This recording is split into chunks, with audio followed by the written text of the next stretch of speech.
Welcome back to another technical deep dive here in the debug zone. Today we're tackling a big question and breaking it down with insights from other users. Hopefully this clears up some misconceptions and helps you get the answer you need. So buckle up, stay a little curious, and let's jump right in.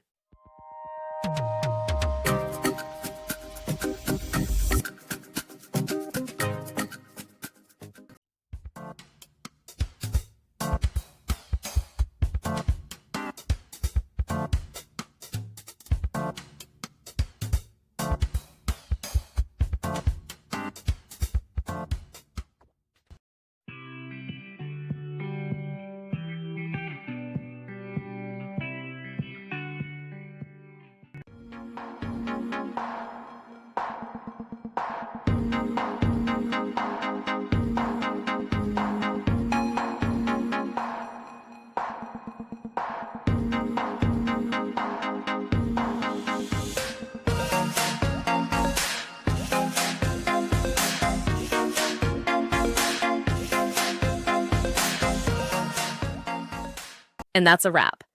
I hope you found the answer you were looking for. If you did, take a second to hit that subscribe button. It really helps out.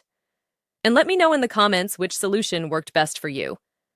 See you next time in the debug zone.